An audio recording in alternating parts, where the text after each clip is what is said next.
Streaming di www.radiopitakasih.com. Ingat juga untuk berlangganan atau subscribe kanal YouTube kami dengan kata kunci RPK FM. Kini kita ikuti acara selanjutnya.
Selamat malam sahabat RPK dimanapun Anda berada.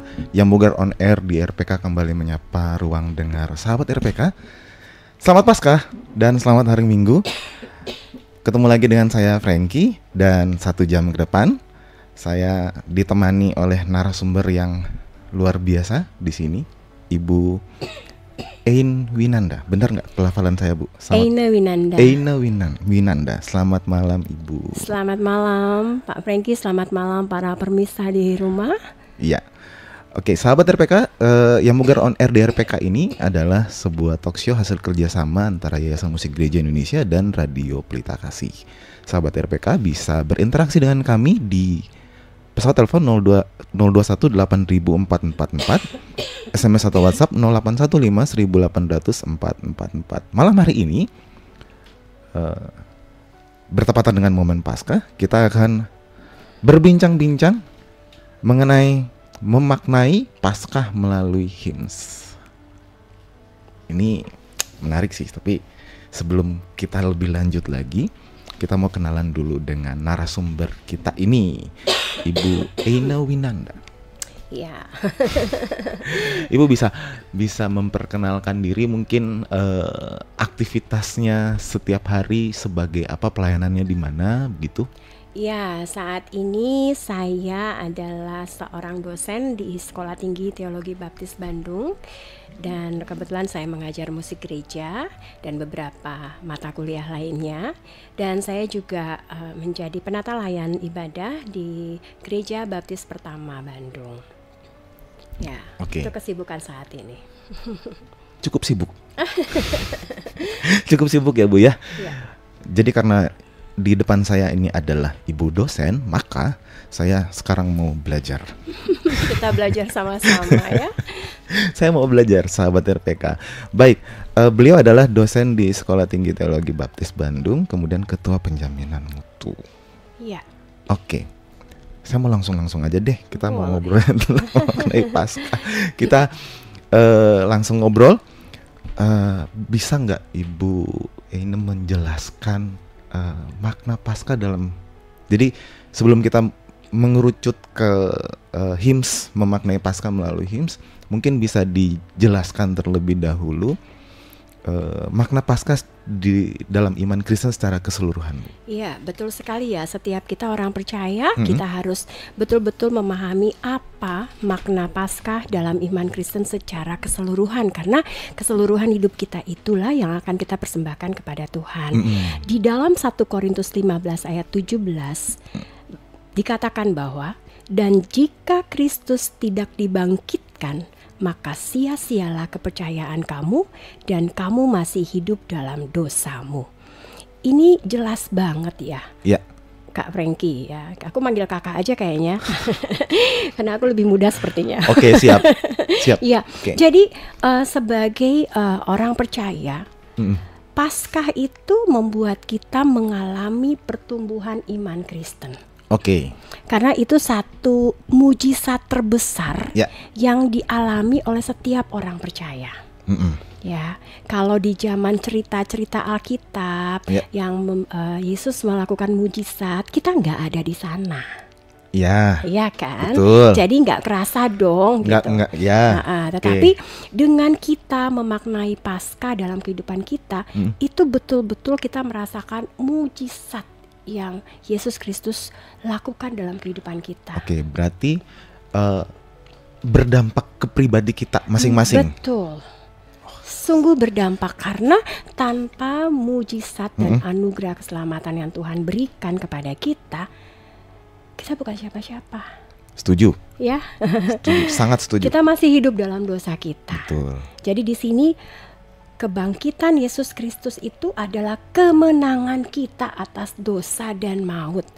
Kebayang ya, kita yang berdosa, kita yang melakukan dosa secara sadar ataupun tidak sadar, tapi Yesus yang mendapatkan hukumannya. Ya. Itu mujizat terbesar yang Tuhan Yesus berikan buat kita. Dan kalau setiap kita, pemirsa di rumah dan juga kita yang ada di studio ini bisa memahami dengan betul makna dari Paskah itu dalam iman Kristen secara keseluruhan, tentunya kita akan merasakan sukacita yang sungguh luar biasa. Gitu. Kalau dosen kasih penjelasan tuh begini, sahabat RPK, jadi adem, jelas gitu. Terima kasih Bu dosen. Sama-sama. Saya kuliah 2 SKS loh, sahabat RPK di sini. Jadi seperti tadi dijelaskan oleh Ibu bahwa itu dampaknya ke pribadi masing-masing. Lalu kemudian dampak itu bisa dirasakan tidak seperti pada zaman Yesus masih hidup melakukan mujizat, kita nggak tahu, kita juga tidak mengalami secara langsung. Tapi ini dialami oleh kita pribadi secara langsung. Ini harus dimaknai dulu dalam pribadi berarti ya? Betul. Wah, menarik. Oke, lalu bagaimana ketika kita berbicara kemudian mengenai lagu-lagu hymns yang liriknya bisa dibilang secara alkitabiah sudah teruji, kemudian liriknya menceritakan tentang peristiwa Paskah. Ini bisa maksudnya bagaimana kita bisa memahami ini, sahabat RPK, mungkin saya juga ya.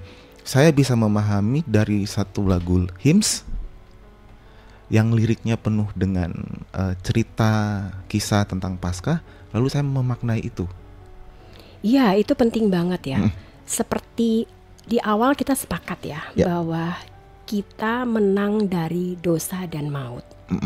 Kalau makna Paskah itu sudah kita rasakan dalam keseluruhan hidup kita, pastinya bersukacita dong. Amin. Pastinya bersukacita. Kalau orang bersukacita itu ngapain?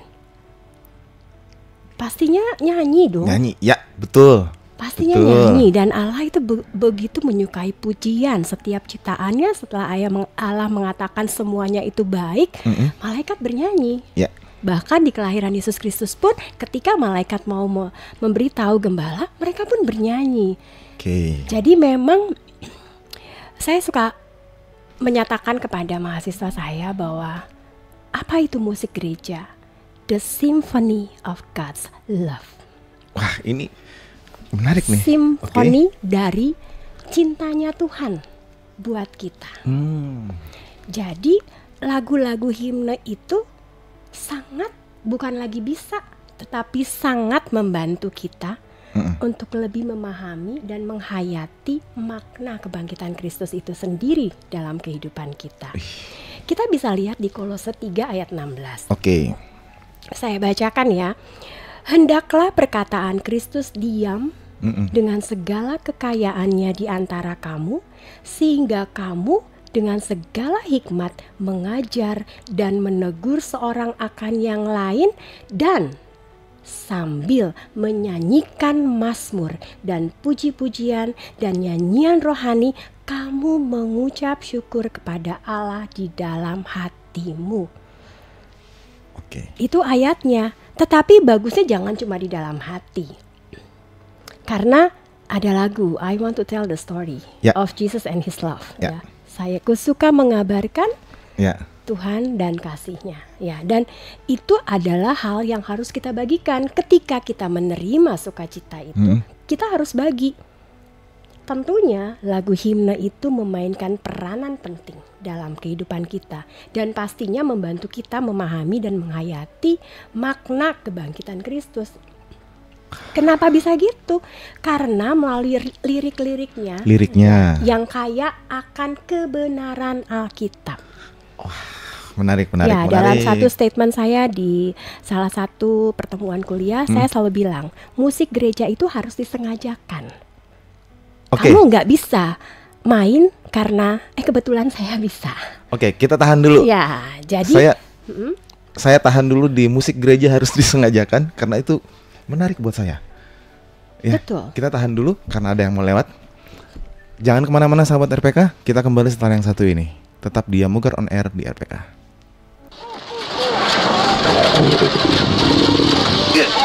Aduh, gue lapar lagi nih. Ya tanggung John, nih dikit lagi nih kita mau juara. Iya sih, tapi lapar gue juga gak tanggung-tanggung nih. Kalau kalah gara-gara lapar gimana? Tanggung jawab lo ya kalau kita nggak juara. Gimana dong? Eits, lapar tapi lagi nanggung. Ganjelnya jangan yang tanggung-tanggung. Cari juaranya, Mie Sedap Cup. Wah, Mie Sedap Cup. Kemasan barunya lebih kece. Praktis banget. Mie gorengnya ekstra kriuk-kriuk-kriuknya. Kuah soto dan kari spesialnya ekstra nendang. Toppingnya ekstra lengkap. Emang Mie Sedap Cup juaranya mie dalam cup.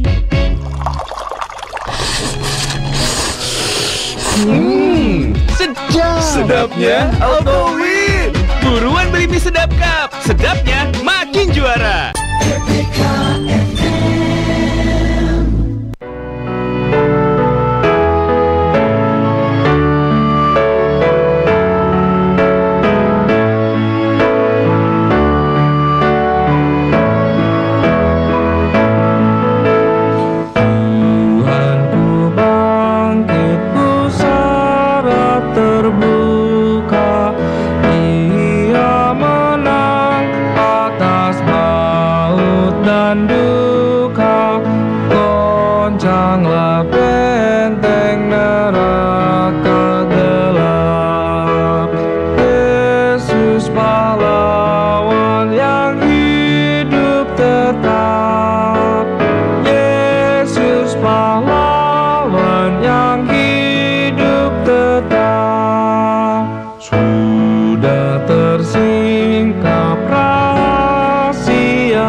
Sahabat RPK masih bersama kami yang Mugar on Air di RPK memaknai Paskah melalui hymns bersama Ibu Eino Winanda.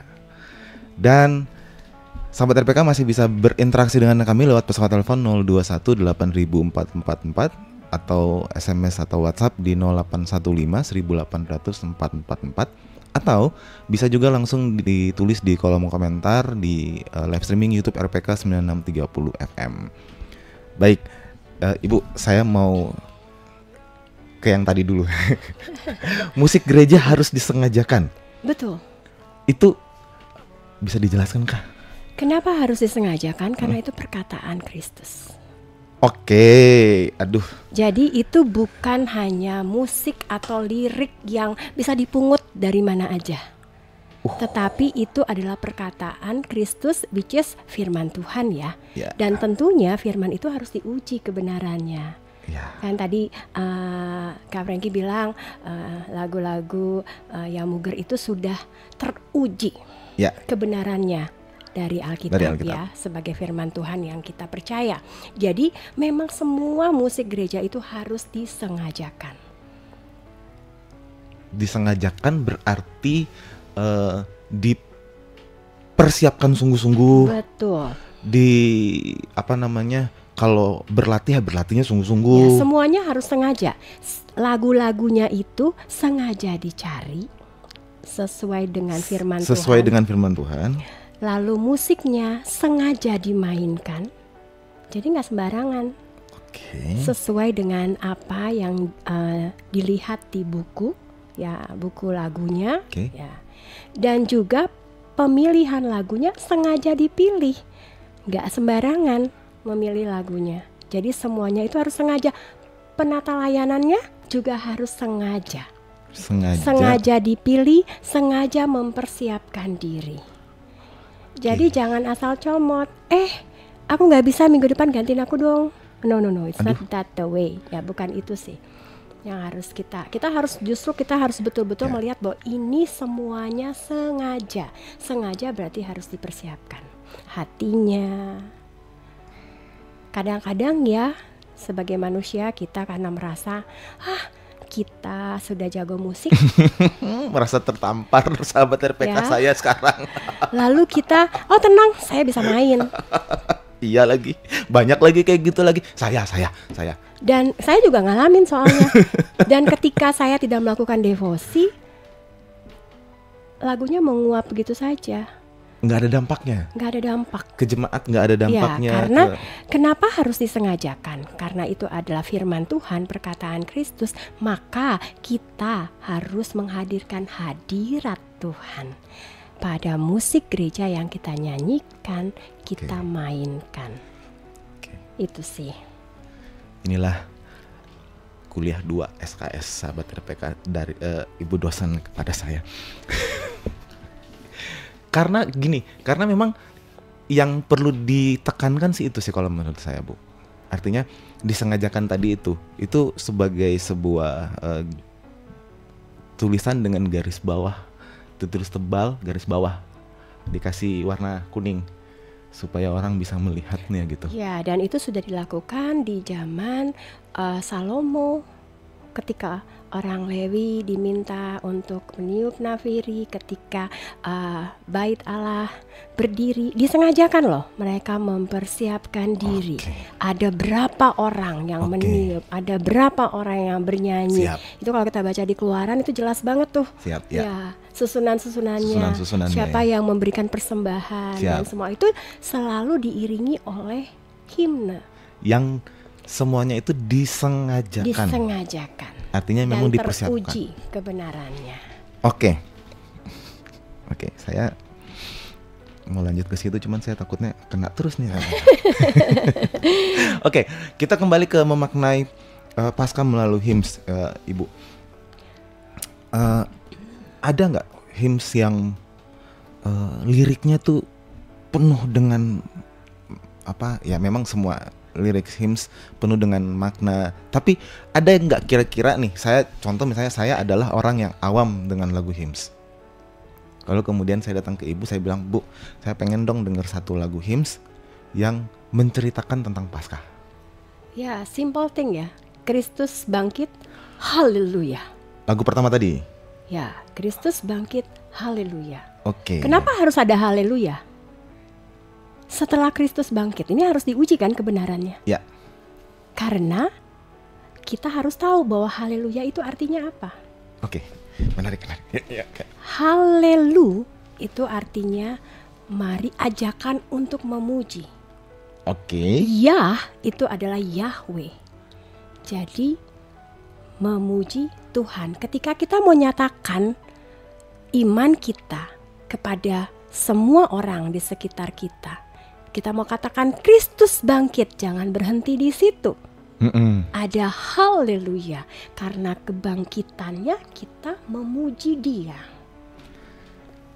Oke, jadi artinya pada penempatan lirik, kemudian pemilihan kata dan segala macam itu juga saya pengen memakai istilah tadi deh, juga disengaja. Betul, disengajakan. Disengajakan karena punya makna. Karena itu adalah perkataan Kristus. Jadi Menarik. lagu himne itu adalah firman Tuhan yang dinadakan. Oke, firman Tuhan yang dinadakan. Jadi terkadang kan kalau kita kembali kepada sejarah musik gereja, zaman dulu kan gak ada Alkitab ya, zaman Katolik Roma kan hanya para pastor yang boleh. Nah mereka melakukannya dengan bernyanyi, enchanting, ya, mazmur yang dinyanyikan.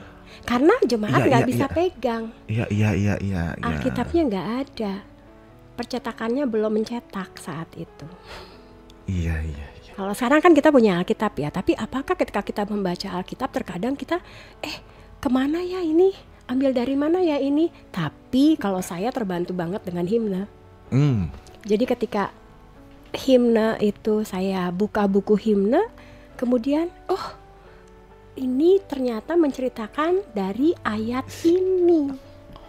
Lalu kita baca ayatnya, ya seharusnya setiap penata layanan gereja harus in that level ya. Baca perikop dari lagu yang diajukan oleh himne itu sendiri. Karena kita lihat kalau himne itu dilihat ya, setiap himne pasti ada dasar ayat ya. Ya. Kadang-kadang nih ya Bu ya. Kadang-kadang kan dapat susunan lagu nih. Oke. Main. Tanpa baca tuh. Tadi kan Ibu bilang harus baca. Iya. Dan itu kan berarti termasuk dalam unsur kesengajaan tadi kan? Iya, karena harus tahu aksennya di mana. Kan kita lagi menceritakan firman Tuhan. I love to tell the story of Jesus and His love. Nah, ketika kita lakukan itu, kita harus tahu tekanan-tekanannya ada di mana. Ketika lagu itu untuk menegur, supaya jemaat akhirnya end up menangis, tahu kesalahannya, meminta ampun, penata layan harus tahu kronologi dari perikop yang mendukung lagu tersebut. Karena kan lagu itu dipilih secara sengaja. Iya, betul. Ya, betul. Secara sengaja dipilih, disesuaikan untuk mendukung firman Tuhan yang disampaikan. Iya. Tapi kok yang nggak dibaca? Ya mungkin nanti ini jadi PR buat kita semua ya. Jadi kita semua yang muda, yang tua, ya memang seharusnya kita membaca catatan ayat yang diberikan pada setiap lagu. Itu enggak istilahnya not something difficult lah. Enggak susah kok. Enggak susah tapi jarang dilakukan, Bu. Ya, ketika saya menjadi WL. Ketika saya menjadi WL, saya tahu ketika saya sudah membaca perikopnya, saya tahu mau dibawa kemana ini lagu. Saya tahu ketika saya mau bilang suci, suci, suci. Lagu favorit saya itu. Saya nggak bisa nyanyi gini, suci, suci, suci. Wah, kabur semua orang. Sucinya, menghilangkan maknanya juga kan berarti. Jadi ada ratapan. Ada pujian, ada calling ketika kita mau menyerahkan diri kita kepada Tuhan pun itu ada di himne. Itu amazingnya gitu. Balik lagi tadi Ibu bilang itu tidak sulit untuk dilakukan, tapi memang jarang Bu dilakukan.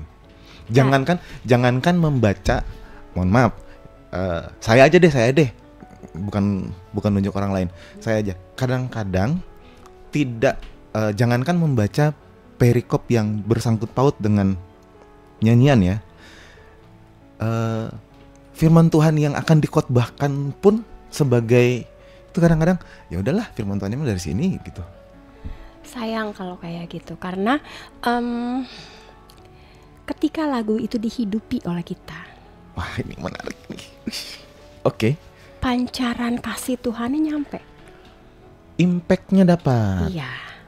Ketika kita menghidupi lagu itu, jemaat bisa melihat bahwa lagu itu punya dampak dalam kehidupan WL-nya.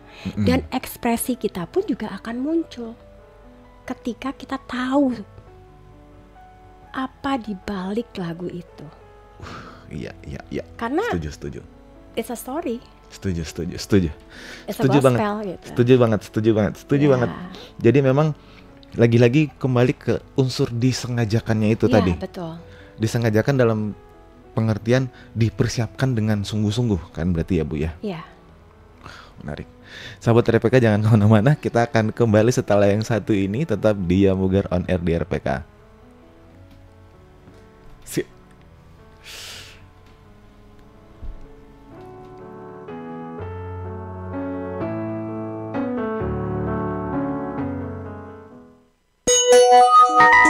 Jam di studio kami menunjukkan pukul 19 lebih 30 menit waktu Indonesia Barat.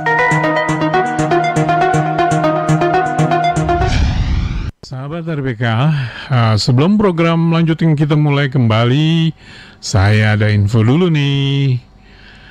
Saat ini dunia penuh dengan ketidakpastian, perang, bencana alam, masalah ekonomi, juga masalah moral terjadi di mana-mana. Dosa membuat kekacauan semuanya ini. Karya salib Kristus menjadi jawaban atas semuanya itu. Penebusannya adalah kasih karunia yang dinyatakannya kepada kita. Kita perlu masuk lebih dalam kepada kasih karunia-Nya yang berlimpah-limpah, yang sudah Dia sediakan bagi kita semua. Untuk hal itulah kami mengajak Anda semua untuk menghadiri Passover Celebration dengan tema Abundance of Grace pada Sabtu 26 April 2025 pukul 15 waktu Indonesia Barat dengan open gate pukul 14 waktu Indonesia Barat di Sanctuary Ballroom Menara Kuningan lantai F3 Jalan HR Rasuna Said Kafling 5 Kuningan, Jakarta Selatan. Acara ini akan dihadiri pastinya oleh founder Restoration Community, Pendeta Timothy Parengkuan, beserta Pendeta Roni Daud Simeon dari GBI Rock, dan juga Jemima Cita, Top 5 Indonesian Idol. Dan didukung oleh GBI Rock, JDN, JDPN, JDPR Banten, GSPDI Home, dan Home Community. Acara ini free. Info lebih lanjut dapat menghubungi WhatsApp 0812 1214 9255. Saya ulang kembali, WhatsApp ke 0812 1214 9255. Yuk, alami pemulihan, kelepasan, kesembuhan, dan pengharapan di Paskah tahun ini. Tuhan Yesus memberkati. 96.3 RPK FM. Ya, sahabat RPK kembali lagi bersama kami Yamuger on Air di RPK, memaknai Paskah melalui hymns bersama Ibu Eina Winanda. Sebelum kita lanjut Bu, ini sudah ada yang ini kayaknya WhatsApp nih. Sudah ada yang WhatsApp dan ada pertanyaan bagus nih. Oke, saya bacakan ya Bu ya. Izin. Boleh. Dari 081 sekian. Shalom. Ketika kita menyembah Tuhan lewat pujian dengan sungguh dan benar, di sana kita akan mendapatkan kekuatan, energi yang positif, dan kekuatan yang dahsyat. Bagaimana menurut pandangan Ibu tentang hal ini? Selamat Paskah untuk kita semua. Selamat Paskah, Ibu. Ya, selamat Paskah juga. Dan saya setuju banget. Ya. Karena energi yang kita terima adalah energi positif. Karena semua yang Allah berikan itu pasti baik adanya. Oke. Ya, Amin. sehingga melalui himne kita pun juga bisa melihat bahwa kematian itu bukan hal yang tidak baik. Ya. Ya.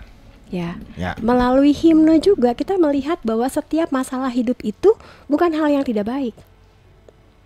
Oke. Tetapi itu adalah hal yang baik karena apa yang dilakukan Allah itu pasti baik. Ya, Allah memiliki rencana dalam kehidupan setiap manusia. Jadi benar sekali ketika kita menyembah Tuhan lewat pujian dengan sungguh-sungguh dan benar-benar, ya. Ya. Di sana kita mendapatkan kekuatan, energi yang positif dan kekuatan yang dahsyat. Bahkan teman saya, ya, pelatih paduan suara di gereja saya bisa bilang begini. Iblis itu takutnya sama pujian. Ya. Kalau firman Tuhan, dan mereka jago, mereka ngerti firman Tuhan. Ya.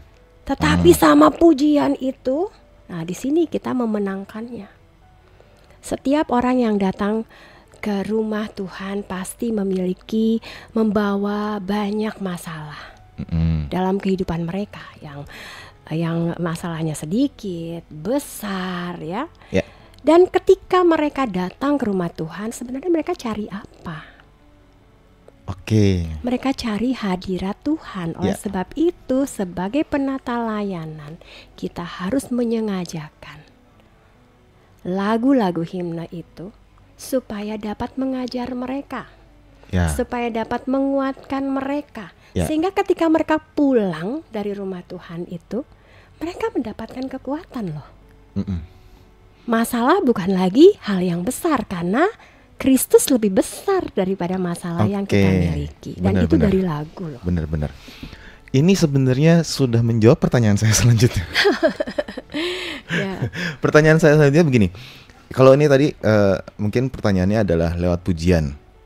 Saya pengen lebih spesifik lagi karena kita sedang membahas tentang kebangkitan Yesus Kristus. Saya lebih pengen spesifik lagi. Semangat kebangkitan Yesus Kristus ini yang dinyanyikan itu mempengaruhi cara kita menghadapi pergumulan sehari-hari tentunya. Pasti. Sebagai orang awam itu melihatnya dengan cara bagaimana, Bu? Ya, ketika saya belum terlibat dalam sebagai penata layan gereja ibadah, saya jemaat biasa dong pastinya ya. Jadi ketika masalah itu datang lewat dalam kehidupan kita, ya. Dan ketika kita tahu ya Paskah itu luar biasa ya Jemaat Agung. Paskah itu adalah momentum ya dalam kehidupan setiap anak Tuhan, bahwa ketika kita tahu kita terbebas dari dosa, yang lain tuh nggak ada artinya. Iya lagi, betul. Nggak ada artinya. Dan sebagai jemaat biasa, dari mana kita tahu? Apalagi kalau saya seorang pedagang ya, di pasar lagi ya, sibuk ya jualan dan sebagainya, hanya punya waktu datang hari Minggu ke rumah Tuhan. Ya, ketika khotbah kebanyakan ketiduran ya, capek. Itu biasa ya, apalagi zaman now kebanyakan main HP. Pendeta lagi ngobrol, lagi berkhotbah, ini balas chat. Tapi kalau nyanyi bisa nggak kayak gitu? Nggak bisa ya, karena seluruh anggota tubuhnya bergerak. Iya ya kan, iya juga ya, bener ya. Nggak bisa tuh kalau nyanyi sambil chatting, nanti ketinggalan baitnya. Atau bisa-bisa ngetik lirik lagu nih. Bisa jadi sih ya. Jadi saya melihatnya seperti itu. Ketika kita bernyanyi, kita masuk di dalam relung waktu Tuhan. Karena sebenarnya ketika kita datang ke rumah Tuhan, kita masuk ke relung waktu Tuhan. Ya, dan di situ ketika Tuhan hadir 2-3 orang, Tuhan pasti hadir. Itu adalah kebenaran yang harus kita yakini. Dan saat itu ketika kita menyembah Tuhan, itu akan terasa luar biasa. Dan tentunya kalau melihat lagi-lagi melihat pergumulan sehari-hari, kayaknya Kristus sudah bangkit kok. Ya, kalau yang ini terasa kecil jadinya. Ya, kalau kita pikir ya, terutama lagu-lagu himne pada saat Jumat Agung, ya Paskah, yang terasa sih Jumat Agung banget ya. ada makna teologisnya di situ. Ya. Karena kita punya realisasi spiritual. Oke, seperti gimana Nyata tuh? loh realisasi spiritual kita. Keimanan kita itu direalisasikan dengan sangat nyata, yaitu kasih Allah. Betul. Karena harusnya penderitaan Yesus itu kita loh. Betul. Ya. Ya. Jadi ketika kita datang pada Tuhan, memaknai Paskah melalui himne, kita sadar loh, Tuhan, Harusnya saya gitu. Aduh. Saya lebih kalau nonton Ya. nonton tentang penyaliban ya. Iya. Saya lebih condong kepada bernyanyi. Oke. Ya, ketika kita bernyanyi, ku kurang tahu mengapa Tuhan Allah. Wah, itu kan kita benar-benar nggak tahu loh, kok mau ya? Kok mau ya mati buat kita? Siapa saya? Nah, itu adalah proses dari realitas spiritual kita.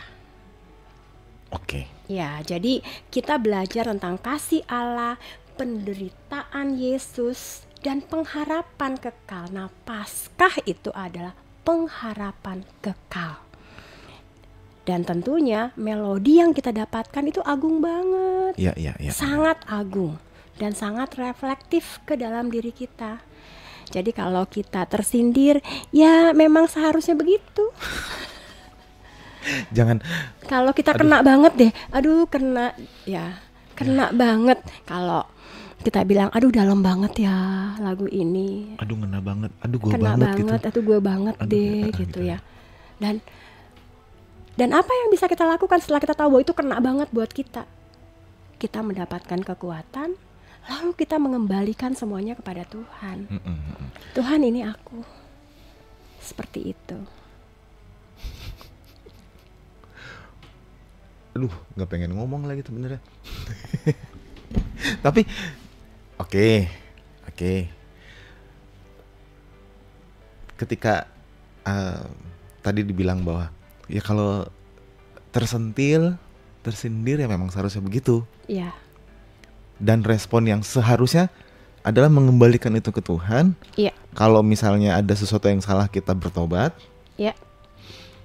Lalu mengembalikan itu untuk kemuliaan nama Tuhan. Tapi ada juga loh Bu, yang ketika tersentil, besok minggu depan gak ke gereja lagi tuh, gara-gara tersentil. Oleh sebab itu penata layan itu harus berdoa. Oke, jadi itu merupakan bagian yang tidak terpisahkan. Ya, itu paket lengkap yang gak boleh dilepas. Oke. Karena Kristus itu adalah paket lengkapnya kita. Ya, jadi ketika seorang WL mau melakukan tugasnya, doakanlah jemaatnya. Sehingga apa yang dilakukan, apa yang dinyanyikan itu menyentuh hati jemaat.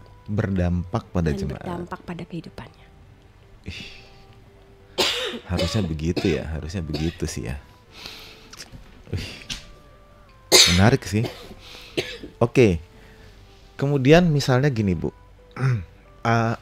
ini kalau kita memaknai tentang kebangkitan Yesus melalui lagu-lagu hymns, tentunya kebangkitan Yesus yang dinyanyikan, dinyanyikan dengan sengaja. Ini pengen banget saya pakai narasi ini terus gitu, dinyanyikan dengan sengaja. Artinya sudah dipersiapkan sebelumnya dan segala macam. Nah, tentunya harapan dampak itu kan jemaat akan terdampak. Sejauh mana sebenarnya kan konteks sosialnya beda-beda nih. Betul. Jemaat nih, konteks sosialnya kan beda-beda nih.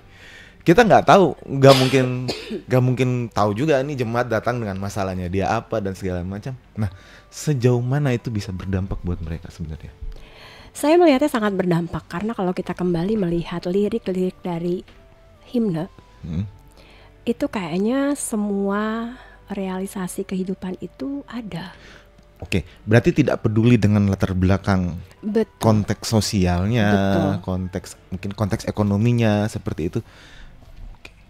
Berarti dalam sebenarnya. karena itu lebih ke arah hubungan pribadi antara jemaat dengan Tuhan. Nah, Itu yang harus kita biasakan ketika kita menjadi penata layan.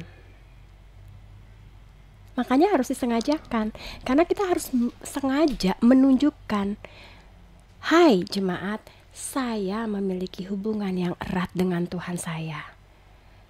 Pengen ikutan gak? oh, oke. Kita kan ngajak mereka. Oke, mengajaknya ke situ. Iya. Mengajaknya supaya jemaat pun ikut memiliki hubungan yang intim pribadi dengan Tuhan. Bersyukur aja. Tidak semua jemaat mau bersyukur. Ya juga sih. Tapi Setuju sih ketika itu. penata layan bisa menunjukkan rasa syukur kepada Tuhan, dia berbagi. Oke. Sangat besar Oke. anugerahnya. Ketika dia nyanyikan itu dengan aksen yang benar, itu kena banget. Oke. Menarik. Ya. Sekali lagi berarti tidak peduli bukan tidak peduli sih, tidak perlu melihat latar belakang konteks sosialnya, konteks ekonominya, mungkin dia punya masalah apa. Dia datang di gereja belum matiin lampunya, belum matiin kompornya gitu kan. Apapun yang terjadi, Apapun yang serahkan terjadi. kepada Tuhan. Oke. Baik sahabat RPK, kita akan tahan di sini dulu. Kita akan kembali setelah yang satu ini. Jangan kemana-mana, tetap di Yamugar On Air di RPK. Kami akan kembali. Kak, adek, lagi seru main game ya? Iya mah, tapi lapar ya kak. Nah, kalau lapar, Soyami time dulu yuk. Ada yang baru nih. Wah, yang baru, mau dong. Baru, Soyami gelas rasa kari ayam. Wah, rasa kari ayam, kesukaanku nih. Mau. Aku bikin sendiri ya mah. Iya. Kan bikinnya praktis, tinggal seduh air panas. Iya dong, tinggal tunggu 2 menit langsung jadi deh. Aroma karinya bikin ngiler. Ditambah minyak kenyal dan ada topping keras-kerasnya. Enak banget ya. Yummy banget buah karinya. Soyami gelas juga baik untuk anak-anak karena ada serat dan proteinnya loh. Praktis dan bikin kenyang. Iya, bisa lanjut main deh. Yeay, Ade menang. Nih hadiahnya. Wih, Soyami gelas lagi. Asik. Soyami gelas rasa kari ayam. Hangat buah karinya Soyami dari Wings Food. 96.3 RPK FM Jakarta.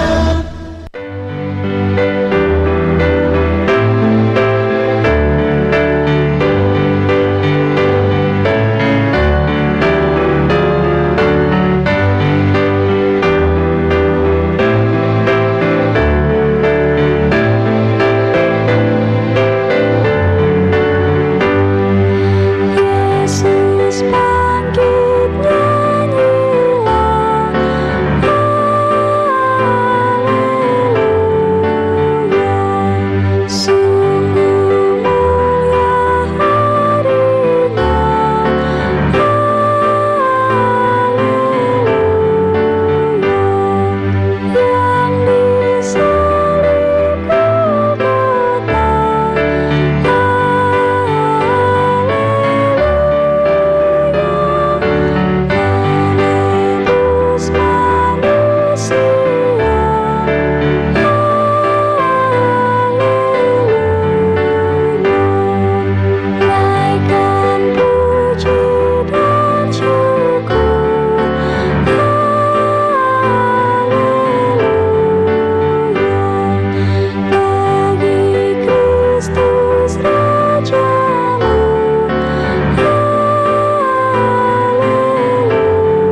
Ya, sahabat RPK dimanapun Anda berada, masih bersama kami yang Munggar on air di RPK memaknai Paskah melalui hymns bersama Ibu Ina Winanda.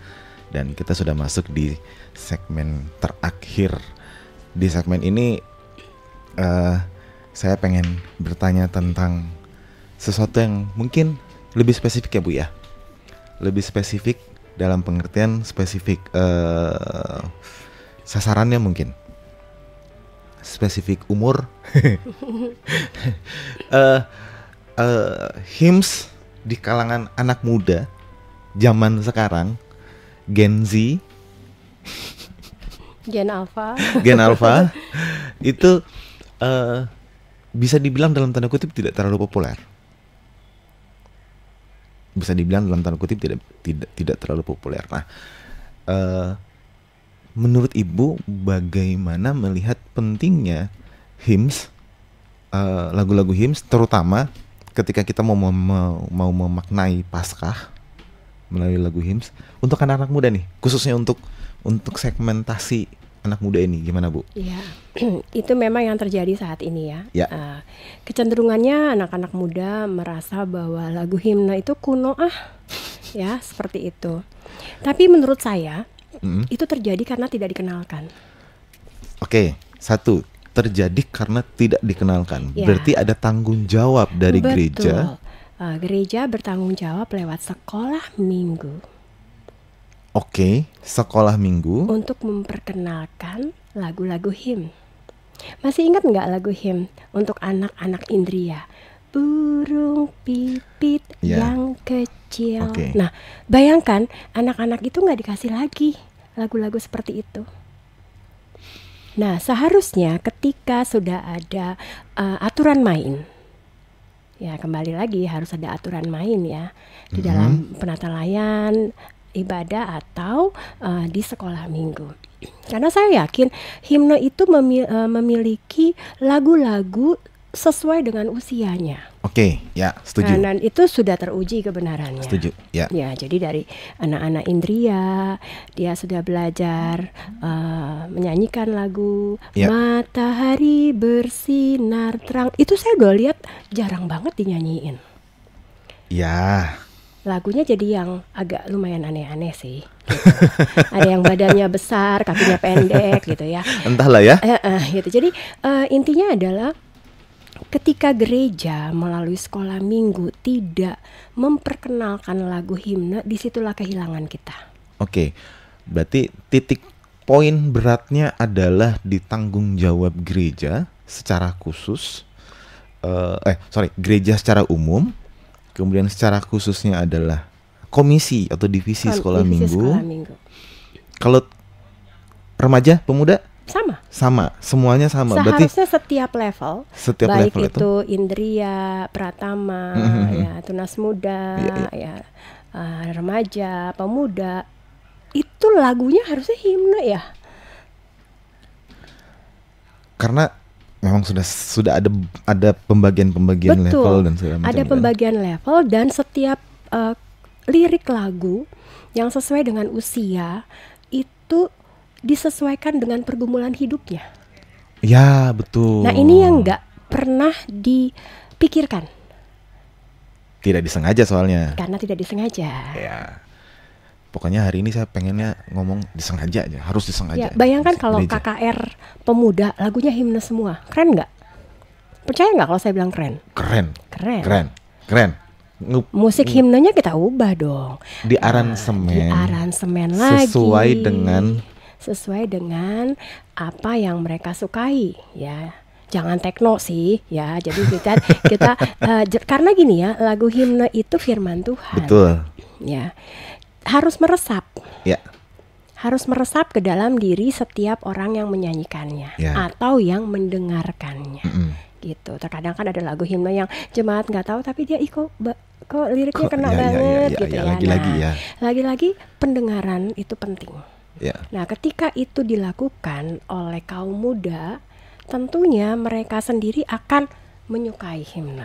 Oke. Itu PR kita sih sebenarnya. Berarti satu, tidak tertarik karena tidak diajarkan. Kemudian ada tanggung jawab gereja di situ. Nah, kira-kira anak-anak muda ini kan punya kreativitas gitu ya. Ini mungkin sekedar curhat kali ya. Boleh. Kadang-kadang kreativitas anak-anak muda tuh kadang-kadang dibendung loh oleh gereja. Kadang-kadang. Iya. Artinya ya nggak bisa, ini lagu ini nggak bisa diapa-apain. Bisa harusnya. Padahal kan harusnya bisa, gitu kan. Artinya perlu keterbukaan aja di sini. Gereja sebenarnya juga harus terbuka dan memfasilitasi.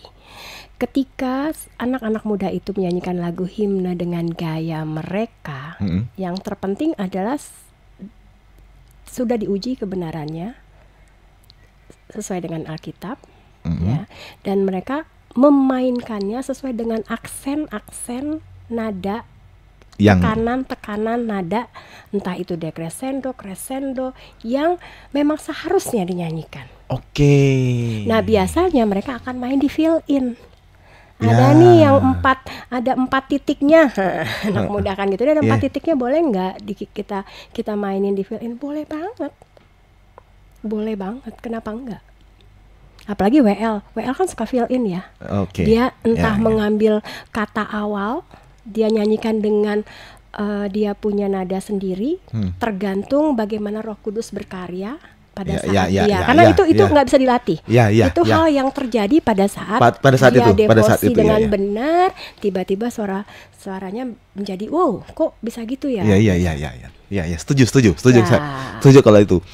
Tapi pada intinya adalah bisa di aransemen seperti itu, sehingga anak-anak muda bisa untuk kami pernah STT Baptis, kita pernah ikut ya kayak paduan suara gitu ya, lomba paduan suara antar STT se-Jawa Barat, dan Serikat Persaudaraannya kami buat jazz. Nggak juara sih, tapi itu butuh dilakukan untuk membuat orang-orang tuh mengerti bahwa paling nggak ada orang notice dulu nih, ternyata bisa nih. Ternyata lagu Serikat Persaudaraan ini bisa dinyanyiin sambil dancing gitu. Sambil ca-ca-ca gitu loh. Karena happy kan? Ya. Jadi jangan langsung terpaku pada musik awal. Ada yang nggak bisa, hati-hati. Iya, makanya kan dalam kesengajaan yang itu proses belajar kan sebenarnya. Musik altar call, lagu-lagu himne altar call itu nggak boleh diubah. Karena itu tuntunan Roh Kudus ada di situ. Karena Roh Kudus akan bekerja pada lagu itu dinyanyikan ketika altar call itu momennya ada. Itu nggak boleh dimacam-macamin. Paham saya. Siap. Pak produser minta tolong nih satu kali lagi dong, masih banyak soalnya ini. Dan waktu sudah menunjukkan tinggal beberapa menit lagi. Sekarang terakhir, Bu. Pesan Paskah dong dari Ibu kepada sahabat RPK, kepada saya.